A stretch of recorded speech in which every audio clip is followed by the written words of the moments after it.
आज हम बात करने वाले जो हमने तुल्यांकी चालकता और किसमें आणविक चालकता में संबंध पढ़े थे, जो कि कितना होता है lambda E upon lambda M is equal to 1 upon X, या जिसे ऐसे भी लिख सकते हैं lambda M upon lambda E is equal to x.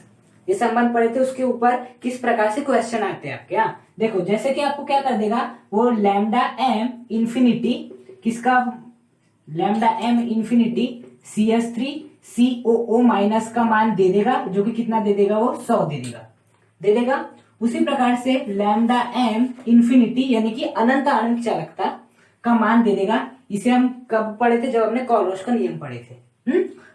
और H प्लस का मान दे देगा वो कितना 150। लेकिन अब वो पता है किसका मान ज्ञात करने बोलेगा, लैम्डा एम इंफिनिटी नहीं, lambda e infinity CH3COO H का मान ज्ञात करने बोलेगा। यदि हमें m का मान ज्ञात करना रहता तो हम इसे तोड़ते, जो कि CH3CO माइनस और H प्लस में टूटता, मान रखते, जोड़ देते, हमारा आंसर आ गया। लेकिन यहाँ पर हमें लैम्डा ई इंफिनिटी का मान ज्ञात करना है, तो कैसे करेंगे, कुछ नहीं करना है। सबसे पहले जैसे हम लैम्डा इंफिनिटी को तोड़ते थे ना, वैसे हमें तोड़ना है। तो ये किसमें टूट जाएगा, lambda e infinity CH3COO minus plus H plus, ऐसे ही तोड़ते थे। लैम्डा एम यदि इंफिनिटी रहता तो लैम्डा एम इंफिनिटी बाहर लिखते थे, अंदर CH3CO माइनस H प्लस, ऐसे तोड़ देते थे। तो लैम्डा ई इंफिनिटी को भी ऐसे ही तोड़ेंगे। इसके बाद इसका इसके साथ गुणा कर दो, तो lambda e infinity CH3COO minus plus lambda e infinity क्या हो जाएगा आपका H प्लस हो जाएगा। हो गया। अब देखो अभी हमने एक संबंध पढ़े, lambda E upon lambda M upon lambda E is equal to X, या जिसे यदि मैं देखूं तो इस प्रकार से भी लिख सकते हैं, लैम्डा ई बराबर लैम्डा एम अपॉन क्या हो जाएगा आपका, लैम्डा ई बराबर लैम्डा एम अपॉन एक्स।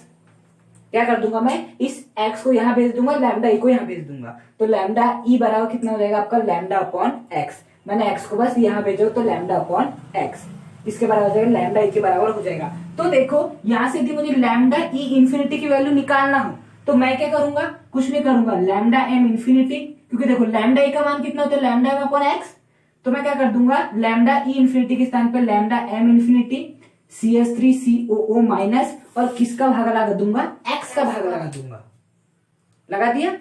फिर प्लस यहां पर क्या हो जाएगा आपका, lambda M infinity H plus divide by क्या हो जाएगा आपका, एक्स हो जाएगा। हो गया। मैंने क्या किया, लैम्डा ई बराबर लैम्डा एम अपॉन एक्स होता था, अब मुझे lambda e infinity CH3CO minus को मुझे lambda M infinity CH3CO minus में कन्वर्ट करना था, क्योंकि मुझे इसका मान दे रखा है ना, लैम्डा ई इंफिनिटी का दे रखा तो करता है में, लेकिन मुझे इसका मान दे रखा है, इसलिए मैंने इसे किस में कन्वर्ट कर लिया, इसमें कन्वर्ट कर लिया, और उसके कन्वर्ट करने के लिए मैंने इस संबंध का उपयोग किया। तो मुझे lambda M infinity CH3CO minus लिखना है, उसके बाद बस एक्स का भाग लगा देना है। उसी प्रकार से यहां पर भी मुझे इसे किसमें बदलना था, इसमें बदलना था, तो मैंने इसको जैसा का वैसा लिखा और किसका भाग लगा दिया, एक्स का भाग लगा दिया, जैसे कि मैंने यहाँ किया है। हाँ, अब देखो क्या मुझे लैम्डा एम CH3CO माइनस का मान दिया है, बिल्कुल दिया है, 100 दिया है। 100 एक्स का मान क्या मुझे ज्ञात है, बिल्कुल। एक्स क्या होता है, आयन होता है। देखो CH3CO के ऊपर कितना आयन है, केवल एक आयन है, -1 है, तो यहां पर क्या लिख देंगे 1 प्लस लैम्डा में इंफिनिटी H प्लस का मान मालूम है 150 डिवाइड बाय एक्स का मान हमें मालूम है, बिल्कुल मालूम है, कितना है, 1 है, क्योंकि इसके ऊपर क्या है आपका +1 है। तो देखो 100 अपॉन 1 कितना हो जाता है, 100 हो जाता है। 150 अपॉन 1 कितना हो जाता है, 150 होता है। तो 100 प्लस 150 कितना हो जाएगा आपका 250। तो यहाँ से जो आपका लैम्डा ई इंफिनिटी CH3COH का मान आया वो कितना आ गया, 250 आ गया। तो बेसिकली हम इस संबंध का उपयोग क्यों करते हैं, यदि हमें किसका मान दिया हो, अनंत आणविक चालकता का मान दिया हो, और यदि मुझे उसे अनंत मोलर चालक, अनंत तुल्यांकी चालकता में बदलना हो, तो हम इस संबंध का क्या करते, उपयोग करते। लैम्डा इंफिनिटी CH3COH का मान ज्ञात करना था, इसे हमने तोड़े, अब मुझे इसे इसमें बदलना था, क्योंकि इसका मान दे रखा था, तो मैंने एक्स का भाग लगा दिया, यहाँ पर भी एक्स का मान लगा दिया, और यहाँ पर आंसर हमारा आ गया। यदि मैं प्रश्न नंबर 2 की बात करूं तो आपको क्वेश्चन कुछ ऐसे दे दिया जाए कि लैम्डा एम इंफिनिटी Al3+ का मान दे दिया जाए आपको 40, कितना दे दिया जाए, 40 दे दिया जाए, और आपका लैम्डा एम इंफिनिटी SO4 2- का मान दे दिया जाए आपका 60, कितना दे दिया जाए, 60 दे दिया जाए, तब आपको मान इस बार किसका ज्ञात करना है, लैम्डा ई इंफिनिटी Al2SO4 का होल थ्राइस का मान आपको ज्ञात करना है।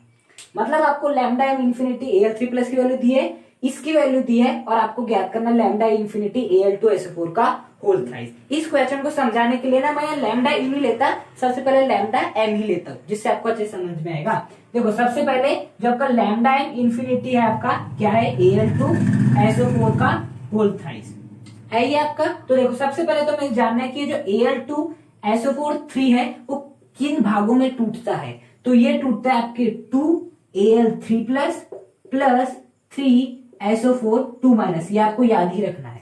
जो आपका AL2SO4 का होल थ्राइस है वो 2 सामने आ जाएगा, AL के ऊपर 3 प्लस रहता है, 3 सामने आ जाएगा और SO4 के ऊपर 2 माइनस रहता है, तो इसमें टूटता है। तो देखो हम लैम्डा इन्फिनिटी का मान निकालते थे तो क्या करते थे, हम इस 2 को सामने लिखते थे, उसके बाद लिखते थे लैम्डा एम इन्फिनिटी आपका AL3 प्लस, ऐसे लिखते थे। ये जो आपका 2 रहता था ना वो सबसे सामने रहता था, प्लस फिर क्या लिखते थे, 3 लिखते थे, और फिर लिख रहते थे लैम्डा एम इन्फिनिटी और आपका SO4 2 माइनस। याद रखना 3 को इसके साथ नहीं लिखना है, बाहर लिखना है, ऐसा करते थे हम। बस फिर क्या, लैम्डा एम इन्फिनिटी का मान दिया है 40, इसका मान दिया है, रख दो यहाँ पर और हमारा आंसर आसानी से आ जाता था। लेकिन यहाँ पर एक ट्विस्ट है, यहाँ पर लैम्डा ई इन्फिनिटी में हमें ये वाली वैल्यू को नहीं लिखना है। जब भी याद रखना धनायन, या ये क्या है आपका AL 2 है, ये संख्या वो बता रही है, आपका SO4 कितना है 3 है, ये वाली संख्या वो बता रही है। तो जब हम तुल्यांकी के लिए सॉल्व करेंगे तो हम इस 2 और 3 को नहीं लिखना है, संख्याओं को हमें लिखना ही नहीं है, वो जैसे टूटता है वैसे ही तोड़ देना है। जैसे कि आपका जो AL2SO4 का होल थ्राइस है वो किन भागों में टूटता है आपका, 2AL3 plus plus 3SO4 2 minus. तो इसको जैसा का वैसा हमें तोड़ देना, धनायन ऋणायन की संख्या से में मतलब नहीं है यहाँ पर। तो ये किन भागों में टूट जाएगा यदि मैं आपको बोलूं, तो टूट जाएगा आपका लैम्डा ई इन्फिनिटी AL3 प्लस में, संख्या को नहीं लिखना है, प्लस संख्या को नहीं लिखना है, केवल लैम्डा ई इन्फिनिटी SO4 2 माइनस। यहाँ पर एम भी नहीं लिखना है अभी, क्यों, क्योंकि हम लैम्डा ई को तोड़ रहे हैं ना, एम ई को लेते हुए, इसलिए हमें ऐसा करना है। उसके बाद देखो क्या आपको लैम्डा ई इन्फिनिटी AL3 प्लस की वैल्यू दी है, बिल्कुल नहीं दी है, एम की दी हुई है ना। तो हम इस संबंध का उपयोग करके इसके स्थान पे क्या लिख सकता हूं मैं, लैम्डा एम, और उसमें एक्स का भाग दे सकता हूं। तो देखो क्या हो जाएगा, lambda M infinity AL3 plus divide में क्या हो जाएगा एक्स।